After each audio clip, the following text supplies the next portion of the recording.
Good morning. Welcome to the Date Series.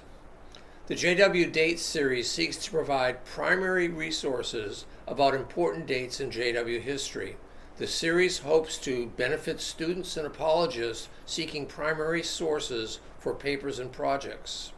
It also hopes to assist Jehovah's Witnesses who are doing research on their history.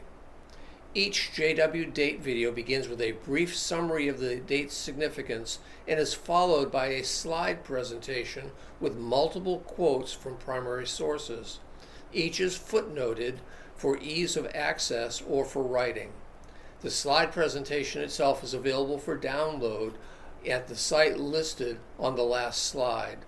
If you would like other primary resources, please suggest topics in the section below. Thank you, and I hope you find this helpful.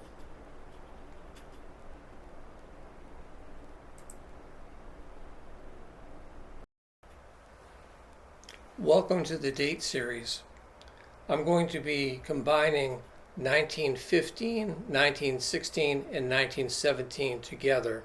And the reason for that is that there are no significant prophecies made and no particular events that occurred that are earth-shattering. In 1915, the one thing that was a little bit different was that reprints from the studies in Scripture had the dates changed from 1914 to 1915 because it was assumed that though they had missed by a little bit, Jesus was going to fulfill the prophecies of 1914 during the year of 1915. When that didn't happen, the dates were changed back in the future editions of the studies in Scripture. Now, in regard to all the other writings, both in 1915, 1916, and 1917, they had a very similar approach. Yes, it's true that Jesus didn't come back in 1914, Armageddon didn't happen, but it is going to happen very, very soon. And we need to be prepared for that. So all of these 3 years have a sense of urgency in their writings. And they're very, very similar because they're predicting the coming of Armageddon and the wrapping up of time. This is the JW Date Series for 1915, 1916, and 1917. As with the other series, there is a slide at the end of the presentation that has a link to download the slides so you can use them for your own projects. This particular series member is going to be a little bit simpler to pass through. Essentially, 1915, the books that were in long-time production, Studies in Scripture, had the date 1914 altered to 1915. But after 1915 was uneventful, the date went back to 1914. In their other literature, 1915, 16, and 17, there continued to be considerable anticipation that God was going to do in those years what he didn't do in 1914. So the slides are very similar in nature, so I'm going to move through fairly quickly. But the gist of it is that we need to be aware, we need to be alert, because God is still about to do something tremendous.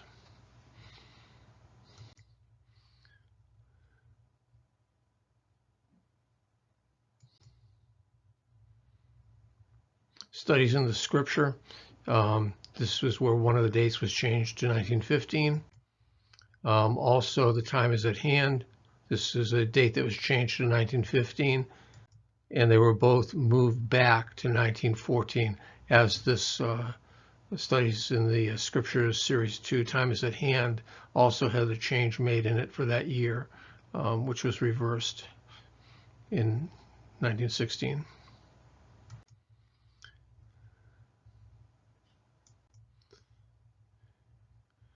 Watchtower, 1915, again, expressing concern for people and hoping that things will come to pass so that God's people will be blessed.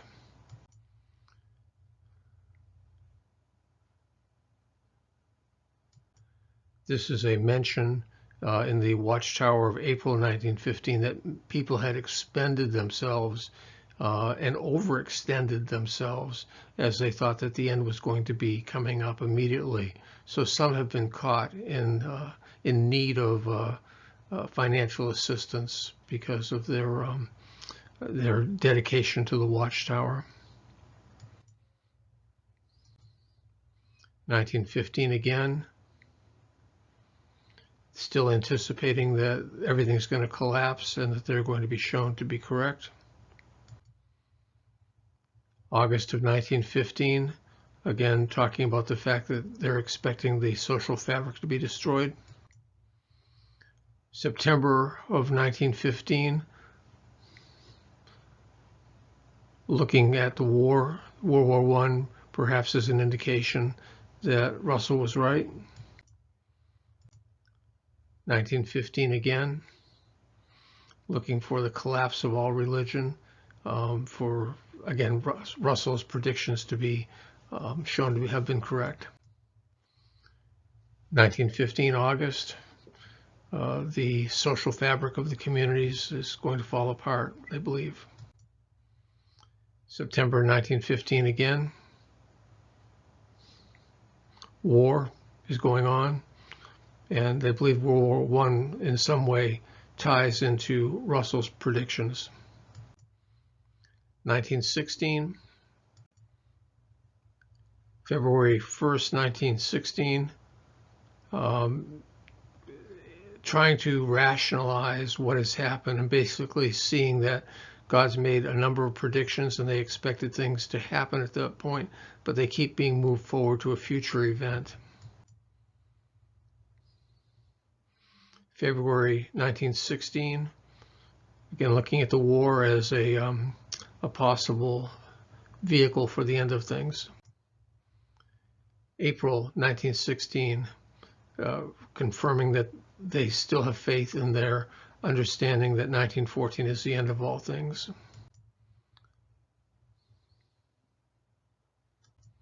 1916, beginning to understand that they have missed it, but they believe they're still in the time of harvest and they need to be working because God's predictions will come to pass.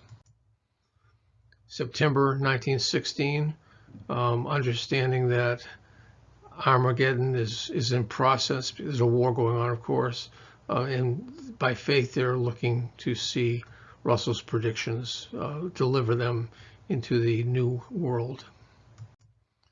October 1916, trying to rationalize or deal with the failure of 1914, saying basically it had good effects on people, it helped to awaken them, and there may have been a little bit of a mistake in the timing. 1917, January 1st, 1917, Watchtower, still looking for something to come. March 15th, 1917, God is in the process of preparing his people. Watchtower, July 1917.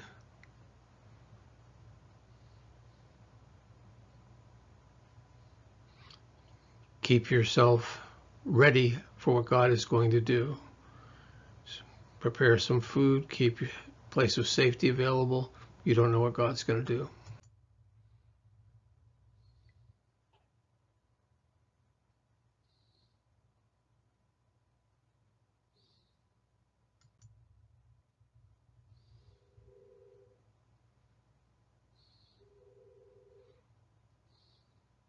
(1918) is looked forward to as a time of glorification of the little flock.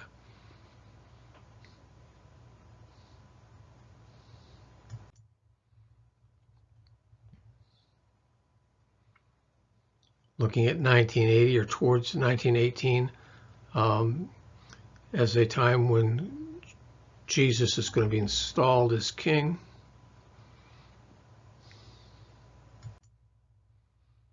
November of 1917. The Lord was here from 1874. 1914 would mark the end of the Gentile period and the time of great international conflict. So there's a beginning of a change in the way they're looking at the events that have occurred. Whereas they were to definitively have been over with in 1914, they're seeing that maybe things were starting in 1914. Watchtower, December 17th. Talk about being at the beginning of something, the dawn of the morning.